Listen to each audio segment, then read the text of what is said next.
right. Hello. Welcome to episode 8 of Fresh Chats with Steph. I am Stephanie Boyce from the Fresh Classroom, and tonight we're bringing you a fresh episode.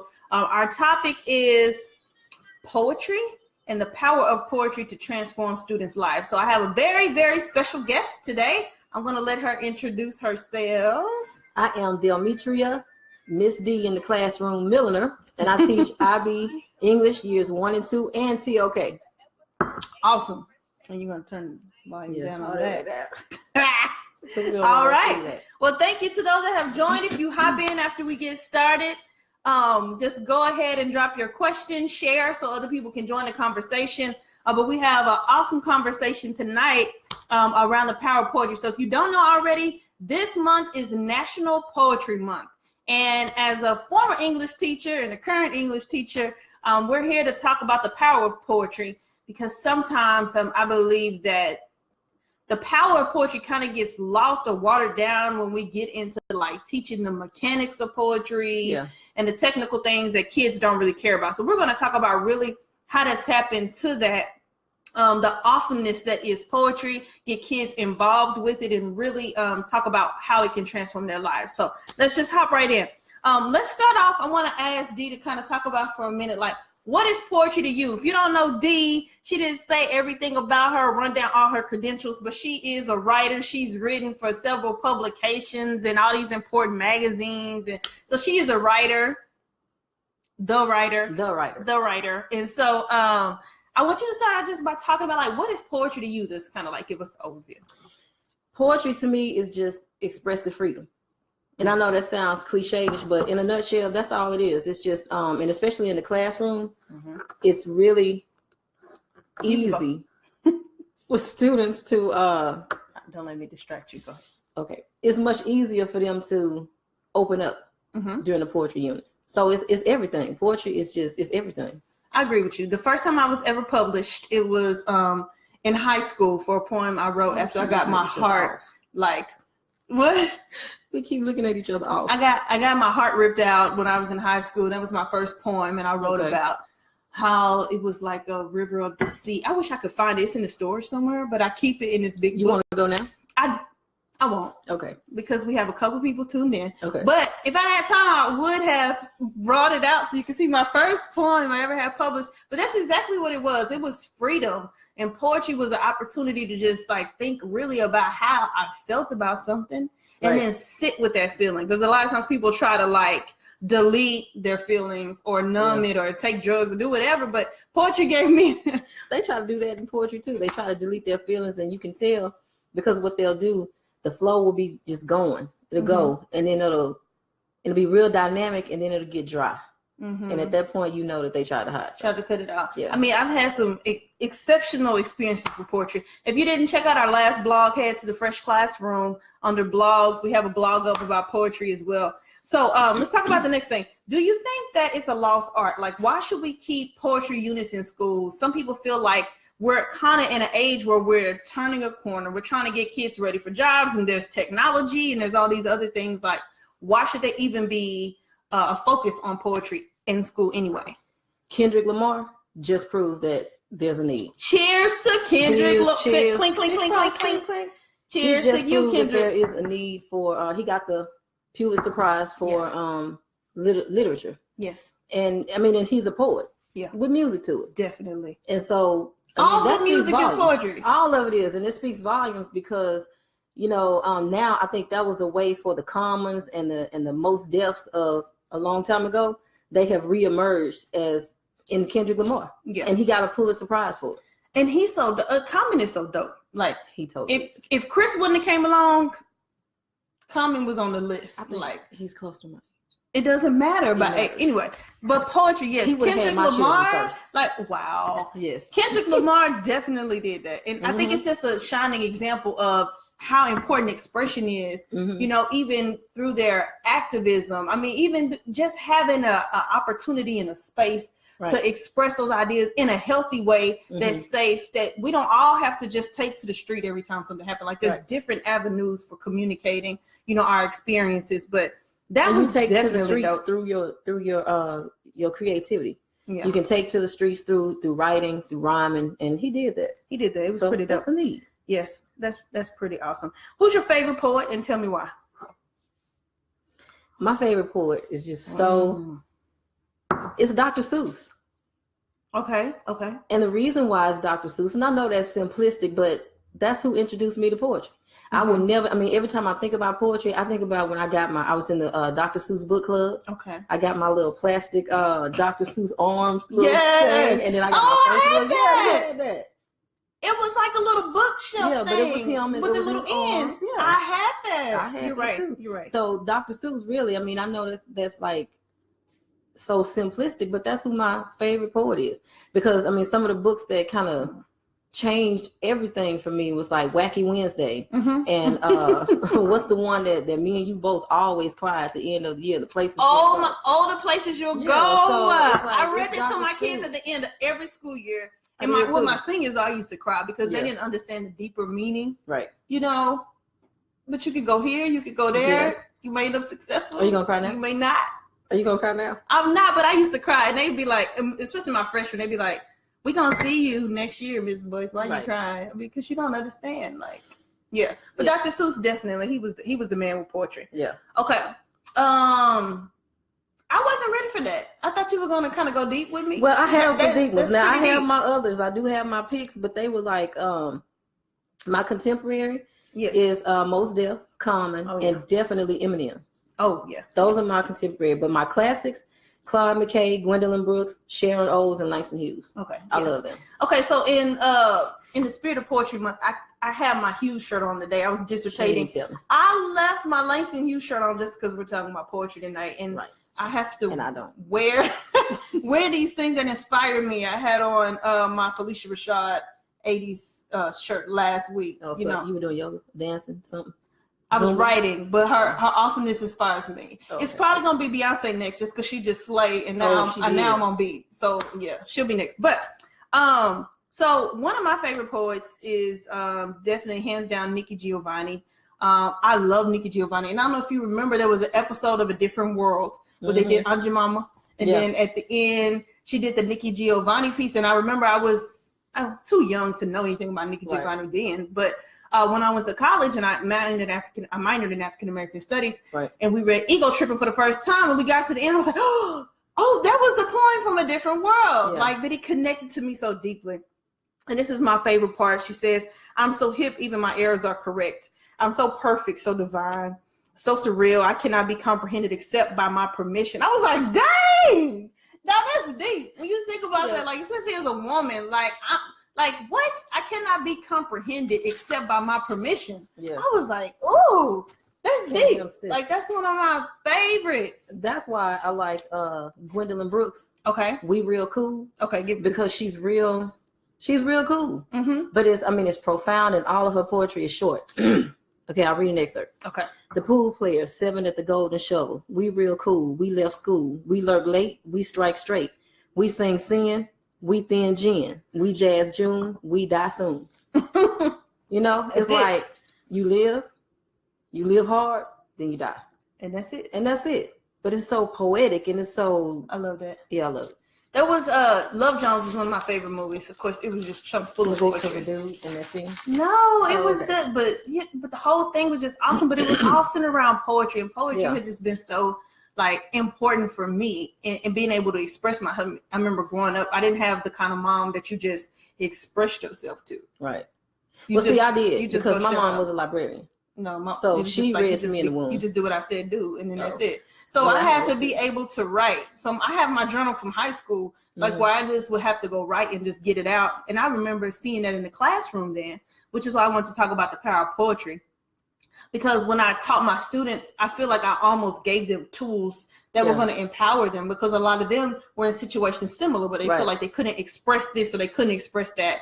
And I'll never forget Jordan. God dang it, I forgot Jordan's last name. Tall Jordan. Yes, he came up to Lancaster High School not too long ago when I happened to be there working with some kids. Oh. And it was soon after his brother had gotten killed. His brother got killed? His brother got killed when he was in high school. He was a freshman. Yes, he was a freshman. Oh. I remember we had a poetry unit, and he had written about that. And then when it was the final poetry cafe and he got up to share, it was like nobody was no good. Like we were all out of there, but just giving a student an avenue to kind of share. I know what that did for me, to be able to get thoughts out of my head and onto the paper. It's cathartic to be able to just get whatever's on the inside out.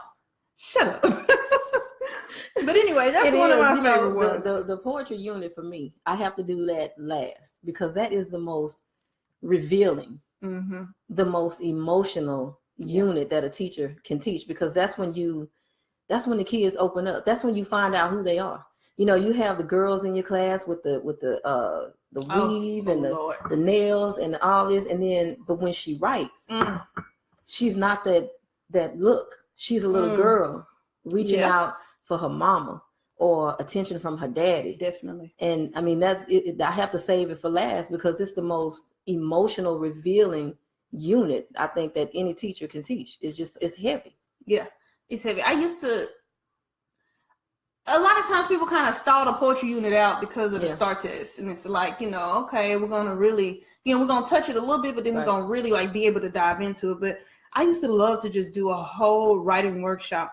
I remember one time it made me think about this because you were talking about the girl with the long hair.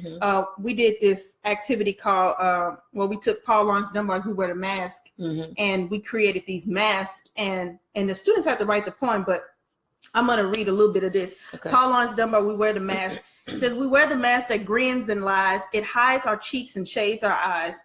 This debt we pay to human guile.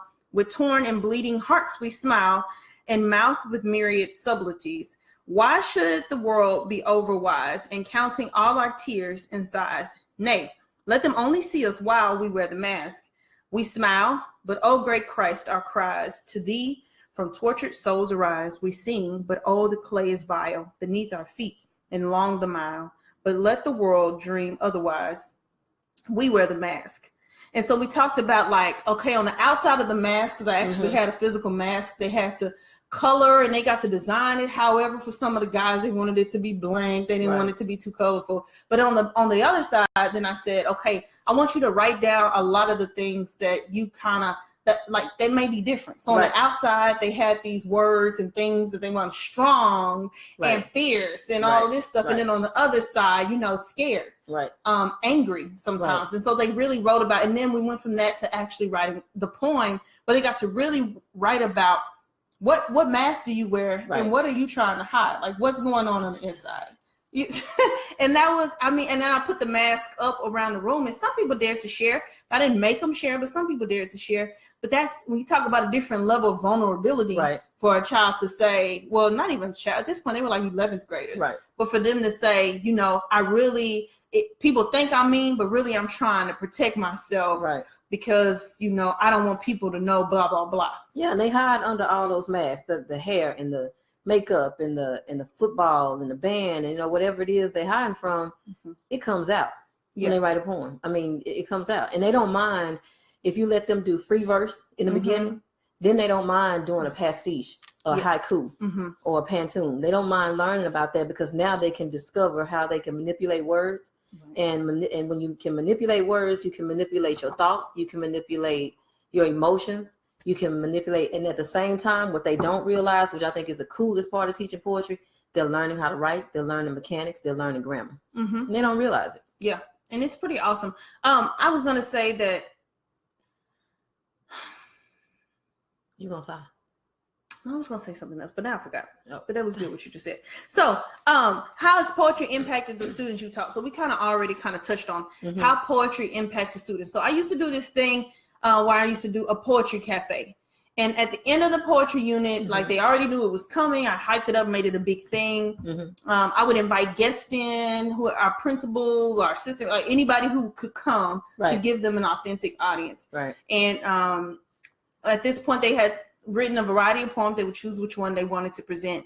And then on that day, I remember one time, like I put a stool in the front. I try to set the ambiance, wickless candles and tablecloths and all that stuff. And the little fake rocks around. And you turn the lights off. You have banners with Well, mine was called Poetry Gumbo. So you put that, at the top, like they walking into a cafe, and in the back, so they can. It's like they're in a nightclub. Put the desk in like rounds. Yes. Or you could do it in lecture style seating, and they love it. I did mine kind of lecture style, and then I had like some little Starbucks, little glass bottles of drinks for them to have, and some little mini muffins and all that kind of stuff.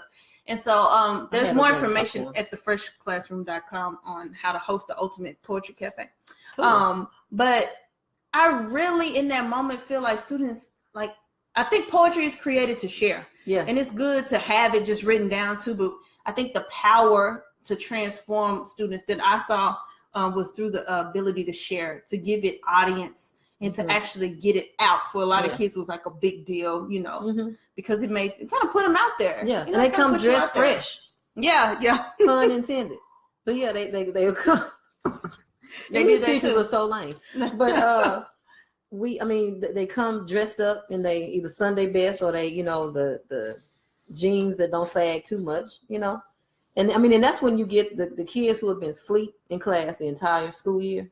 They wake up during the poetry unit. They wake up. It's awesome. I really loved it. Okay, so let's talk about points you would give teachers. So I think a lot of teachers. I'll give you an example. I think a lot of teachers nitpick hard on like the rhyme scheme and the we have standards. Okay, so the standards are going to cover all that stuff, and so that stuff has to be covered.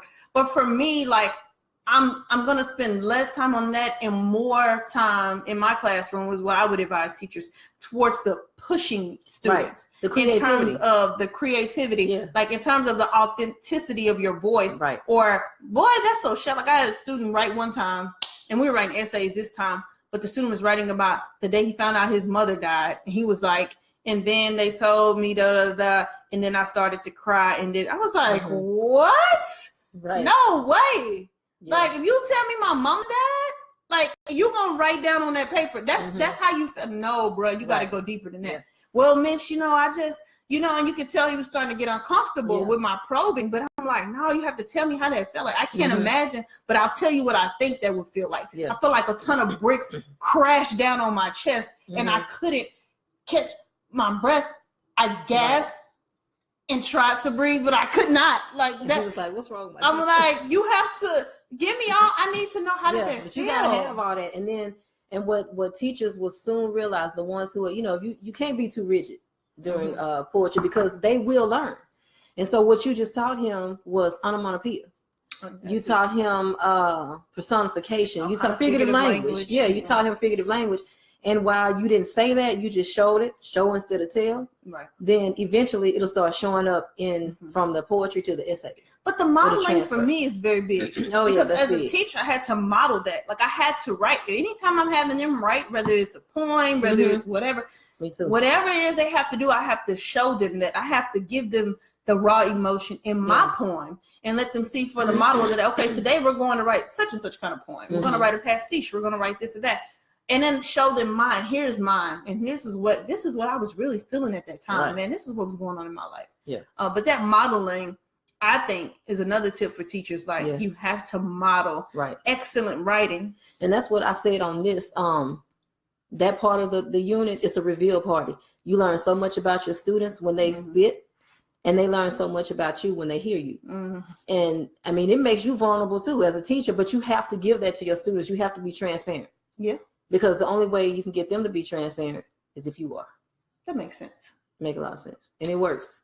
I definitely agree.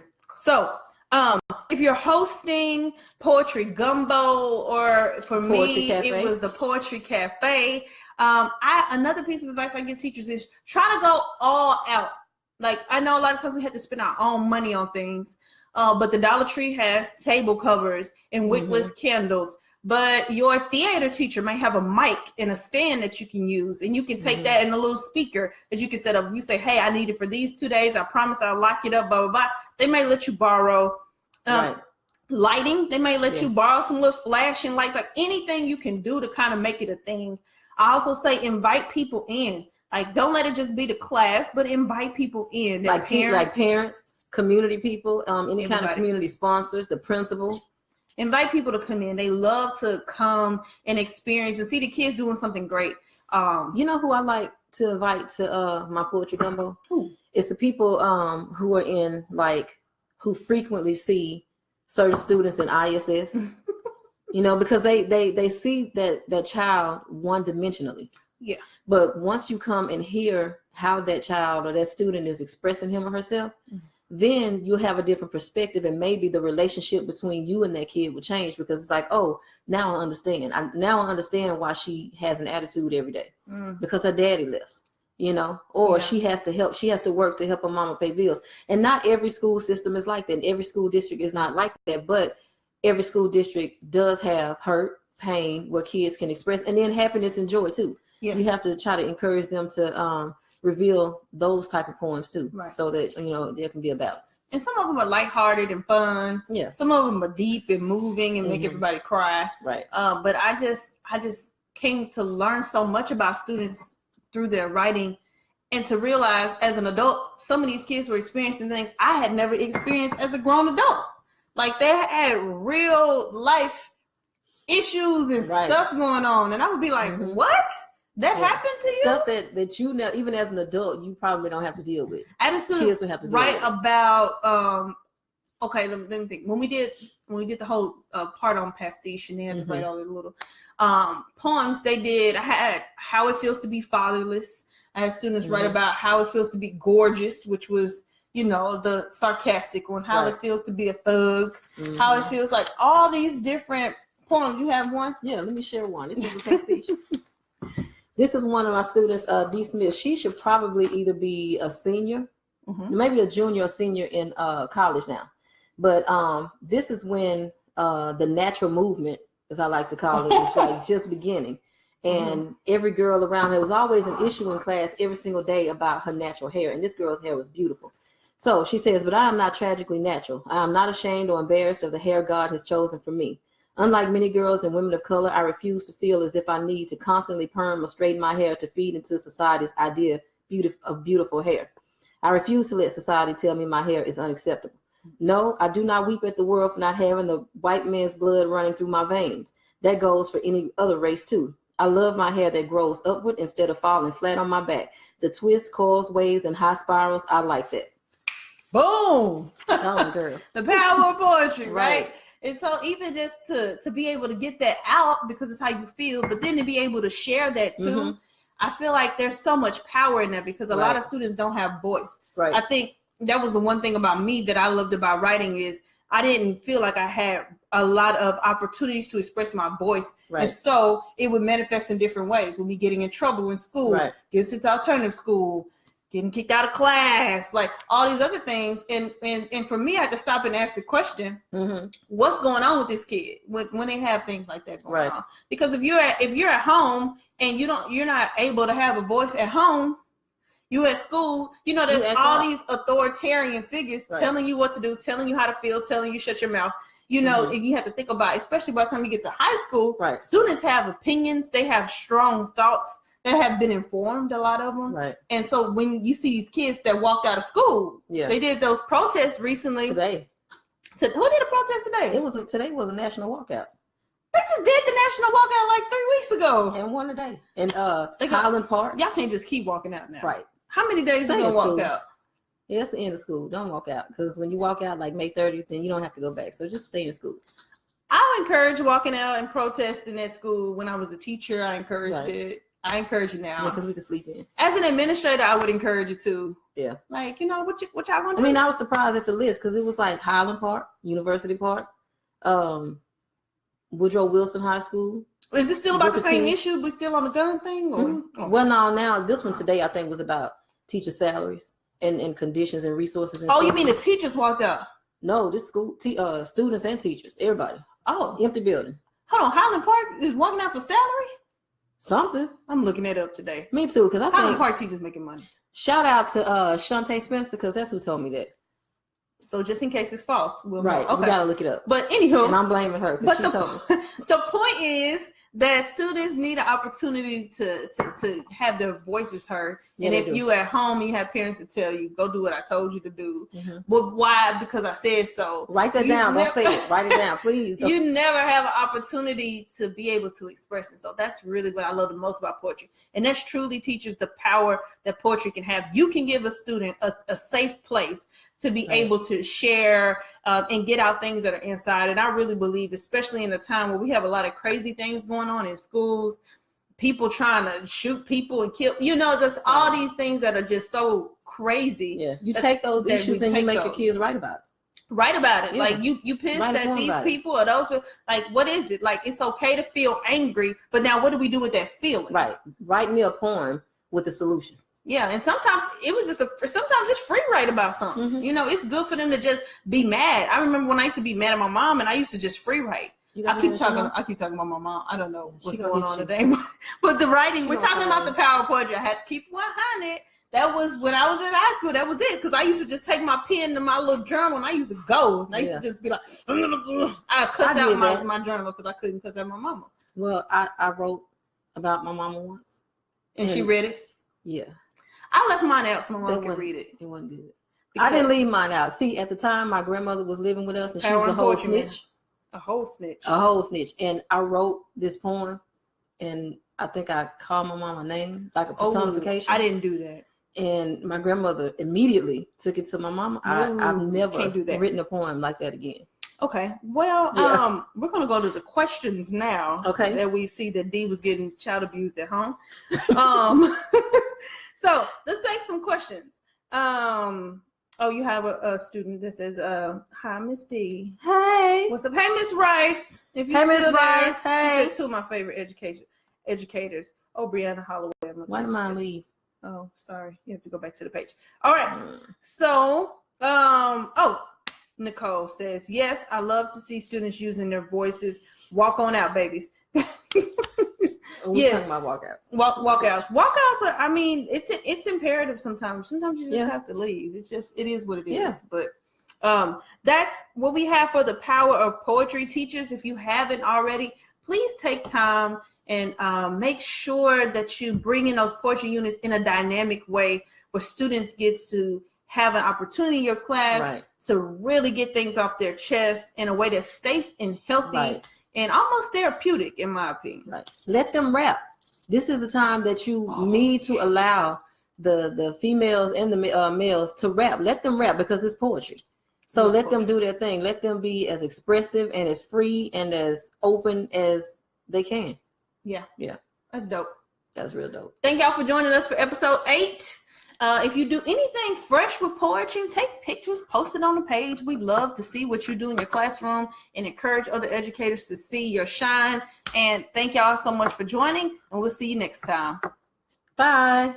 Peace. Fresh Chats with Steph is brought to you by thefreshclassroom.com. Are you ready to get fresh? If so, head on over.